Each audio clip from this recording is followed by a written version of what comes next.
सूत्र क्या है कि n बिंदुओं से हम कितनी रेखाएं, ये n बिंदु दिए गए हों, मान लो n बिंदुओं से कितनी रेखाएं खींच सकते हैं, जब क्या है कि सभी n बिंदु दिए गए हों और उसमें क्या कहा, 4 बिंदु मान लो संरेख हो जाए, तो सूत्र क्या हो जाएगा, NC2 माइनस MC2 प्लस 1।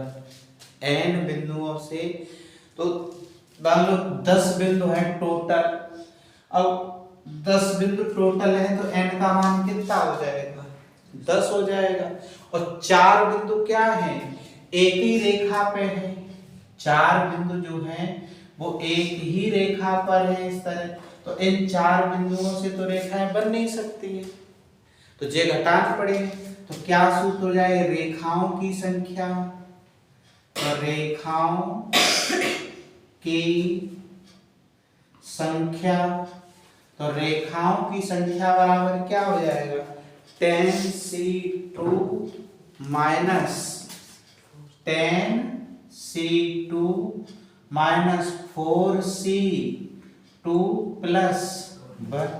बताओ यही तो होगा भाई। अभी हमने सूत्र क्या बताया, सूत्र क्या है कि n बिंदु दिए गए हैं, ये n बिंदु है, n बिंदु दिए गए हैं ये वाले, और इनमें से क्या है, m बिंदु कैसे हैं, m बिंदु जो हैं वो संरेख हैं, तो फिर सूत्र क्या हो जाएगा, रेखाओं की संख्या। थोड़ा कंसेप्ट समझें तो क्या हो जाएगा, NC2 minus MC2 plus 1। n बिंदु तो गए हैं, ठीक है, टोटल उसमें से m बिंदु जो है वो क्या है, संरेख है, मतलब एक रेखा में आ चुके हैं। तो अगर ये इस तरह से बहुत सारे बिंदु दिए गए हैं, इस तरह n बिंदु ये दिए गए हैं, अब इसमें से अगर आपसे ये कह दें कि ये जो है बिंदु जो है क्या है कि n बिंदु ये हैं, मान लो एक बिंदु ये है, एक बिंदु ये है, एक बिंदु ये, एक बिंदु, तो ये n बिंदु टोटल है, और ये 5 बिंदु कैसे हो गए, एक रेखा पे हो गए, क्या नहीं हो गए भाई, 3 और 2 5। तो एक बात बता, इन 5 बिंदुओं से तो एक ही रेखा बनेगी, तो क्या करो, यानी इनसे तो हम अलग रेखाएं तो खींच नहीं सकते, तो टोटल वाले में से क्या करो, जे वाले घटा दो, m वाला, ये जो m वाली रेखाएं हैं ये क्या कर देते हैं, घटा देते हैं, और एक इसलिए जोड़ देते हैं कि वो स्वयं में जब एक रेखा तो स्वयं में बनी चुकी है, स्वयं में जो है वह है एक रेखा बन चुकी है। तो इसी को कैलकुलेट कर लीजिए, फैक्टोरियल 10 बटे फैक्टोरियल 2 फैक्टोरियल 8 माइनस फैक्टोरियल 4 बटे क्या हो जाएगा, फैक्टोरियल 4 और ये फैक्टोरियल 2 इंटू फैक्टोरियल 4 में 2 प्लस 1, कैलकुलेशन करो, 10 इंटू 9 इंटू फैक्टोरियल 8 बटे फैक्टोरियल 2 और ये फैक्टोरियल 8, 2 से 2 काट दो, माइनस 4 इंटू 3 इंटू फैक्टोरियल 2 और ये फैक्टोरियल 2 इंटू 2 इंटू 1 प्लस 1, तो 2 से ये 5 बार 5 45, ठीक है, माइनस, और ये क्या हो जाएगा फैक्टोरियल 2 से ये काट दो, 2 6 प्लस 1, तो ये कितना हो जाएगा 45 और 1 46 माइनस 6, कितनी रेखाएं खींची जा सकती हैं, 40 रेखाएं जो हैं वो क्या की जा सकती हैं, खींची जा सकती हैं। बताओ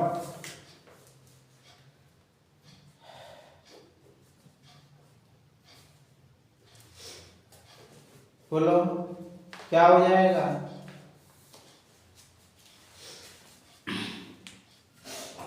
यही तो होगा।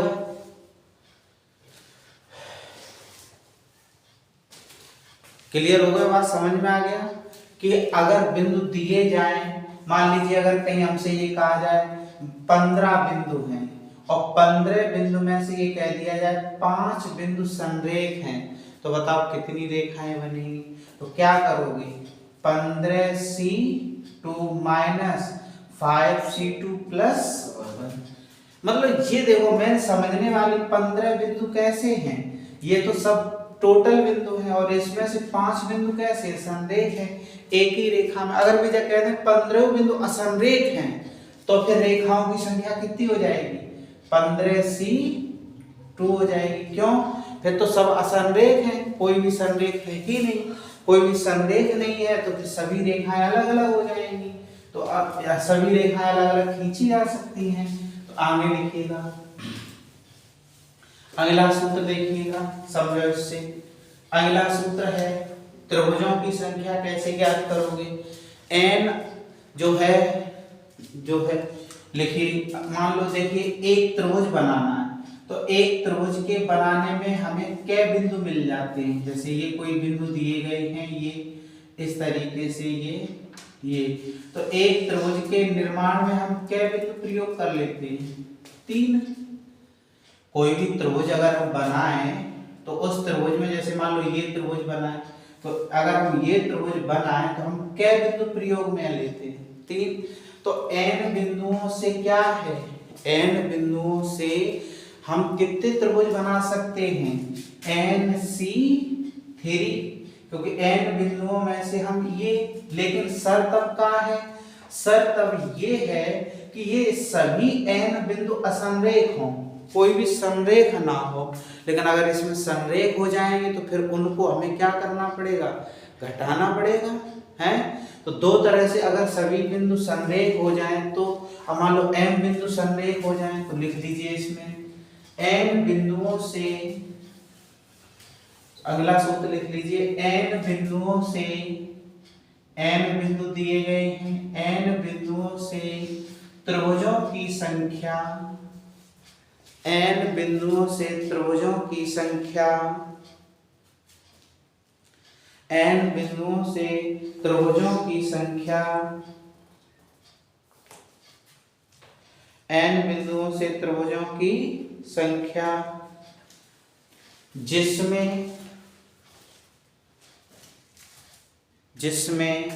m बिंदु संरेख हो, m बिंदु संरेख हो, और m बिंदु जो है वो कैसे हो जाए, संरेख हो जाए, एक ही रेखा में हो जाए। तो त्रिभुजों की n बिंदुओं से त्रिभुजों की संख्या, ये बोला ना, क्या बोला ऊपर, जिसमें m बिंदु संरेख हो, पूरा पढ़िए, n बिंदुओं से त्रिभुजों की संख्या जिसमें n बिंदु संरेख हो, तो बराबर क्या हो जाएगी, क्या हो जाएगी, NC3 कहां से आ गई, एक त्रिभुज को बनाने में कै बिंदु प्रयोग लेते हैं, 3। और जे संरेख हैं, अगर एक ही रेखा है तो फिर तो इनसे तो त्रिभुज बने ही नहीं, तो इनको घटा दो, तो ये MC3। बोलो समझ में आया ये सूत्र, बोलो 10, ये सूत्र समझ में आया। अब जैसे मान लीजिए एक क्वेश्चन लिखिएगा, जैसे मान लीजिए क्वेश्चन है कि मान लीजिए 10 बिंदु आपको दिए जाएं, 10 बिंदु दिए जाएं, 10 बिंदु जिनमें 4 बिंदु या 5 मान लीजिए, जिसमें 3 बिंदु, 4 बिंदु एक रेखा पर है, एक रेखा पर है, तो त्रिभुजों की संख्या, तो उस समय त्रिभुजों की संख्या बताओ कैसे हुई, 4 बिंदु, टोटल कै बिंदु है, 10 है, ठीक है, टोटल बिंदु 10 हैं, तो टोटल बिंदु 10 हैं, इस तरीके से 10 बिंदु इस तरह, ये टोटल बिंदु होंगे ये 10, लेकिन 4 बिंदु कैसे हैं, एक रेखा पे, उनसे त्रिभुज बनेगा नहीं, तो त्रिभुजों की संख्या क्या हो जाएगी, 10C3 माइनस 4C3, कैलकुलेट कर लीजिए इसको, तो ये हो जाएगी, ठीक है।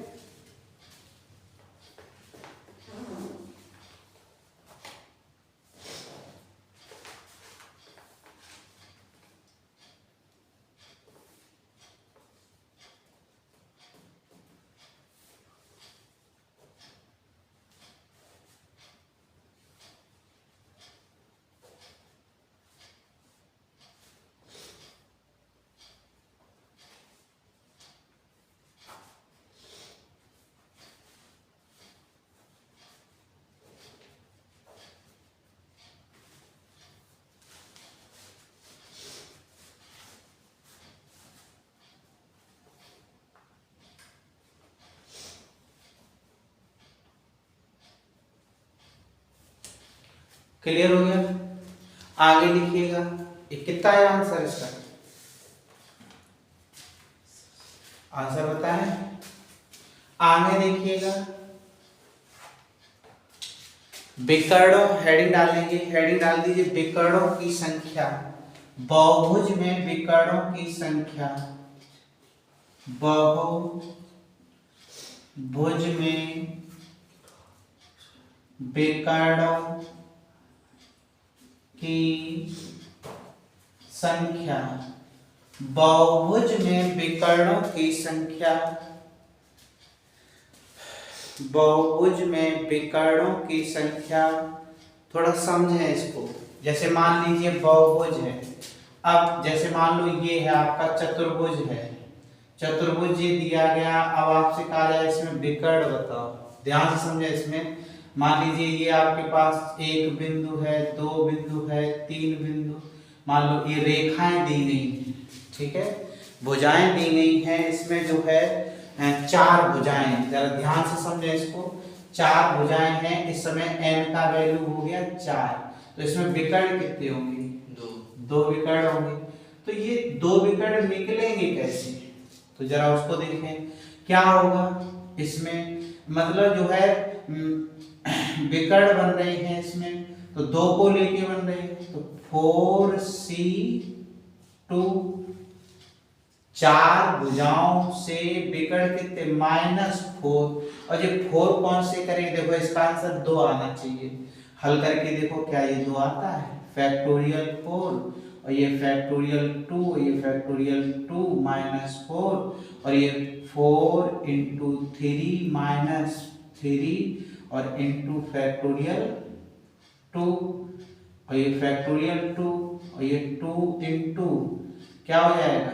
2 से 2 कट गया, तो ये कितना है? ये 4, 6 -4 यानी कितना हुआ? 2, तो देखो 2 विकर्ण आ गए। इसका मतलब हम जो भुजाएं दी गई हो उन भुजाओं यानी कि 4c2 किया, ठीक है, और उसमें से ये भुजाएं क्या करेंगे? 1 2 3 4 घटा दें। आई बात समझ में? तो ये 4 घटा दें, इसका मतलब कुल मिलाकर के ये सूत्र कैसे बना? अगर n का मान 4 चल रहा है, ठीक है, n का मान अगर 4 चल रहा है, तो वर्ग के विकर्णों की संख्या क्या हो जाएगी? वर्ग के विकर्ण, वर्ग के विकर्ण की संख्या निकालोगे तो वर्ग के विकर्ण क्या हो जाएगा? 4c2 -4 हो जाएगा। चार भुजाएं हैं, ये चार भुजाएं निकाल दो। मान लो आपसे कहा जाए पंचभुज, पंचभुज के विकर्ण, तो पंचभुज के विकर्ण की बात करोगे तो क्या होगा? पंचभुज के विकर्ण की अगर बात करोगे तो ये पंचभुज रहा, ठीक है, ये तो क्या होगा? 5c2 माइनस भुजाएं क्या हो गई भाई? इसकी भुजाएं कितनी हो गई? 5 घटा, ठीक है। अब इसकी जो भी कैलकुलेशन करके लाओगे वही इसके विकर्ण हो जाए। भुजाएं ये कौन सी वाली घटा देंगे? ये वाली। तो जैसे एक भुजा जब तो विकर्ण बना नहीं पाएगी, जब भुजा भी विकर्ण नहीं बना पाएगी, ये भुजा भी विकर्ण नहीं, ये तो विकर्ण नहीं कहलाएंगे, अंदर वाले विकर्ण कहलाएंगे, ठीक है। तो अंदर वाले जब विकर्ण कहलाएंगे तो वो जो है इसके जो भी विकर्ण, अब जैसे मान लो षटभुज जो है, षटभुज, तो षटभुज के वर्ग में क्या भुजाएं हैं? 4, समझो, वर्ग में 4 भुजाएं हैं, तो ये पंचभुज में क्या भुजाएं हैं? 5, षटभुज में क्या भुजाएं हैं? 6, षटभुज के विकर्ण, तो विकर्ण बराबर क्या हो जाएगा? 6c2 -6 हो जाएगा। अब हम n भुजाओं वाले n भुजाओं में n बहुभुज के विकर्णों की संख्या निकालना चाहें तो क्या हो जाएगा? n बहुभुज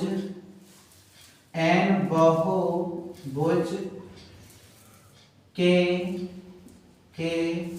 विकर्णों, n बहुभुज के विकर्णों की संख्या, तो n बहुभुज के विकर्णों की संख्या अब क्या हो जाएगा? सो बताओ, यहाँ 4 था तो 4c2 -4 हुआ, या 5 था तो 5c2 -5 हुआ, या 6 था 6c2 -6 हुआ, तो फिर यहाँ NC2 माइनस n हो जाएगा, यही तो हो जाएगा, बोलो NC2।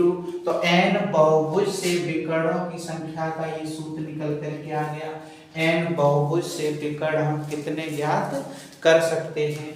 जैसे एक सवाल देखना इसको, जैसे मान लो 16 भुजाओं, मान लीजिए 16 भुजाओं से बने जो है, जैसे मान लो आपके पास एक क्वेश्चन दिया जाए कि 16 भुजाओं वाले बहुभुज,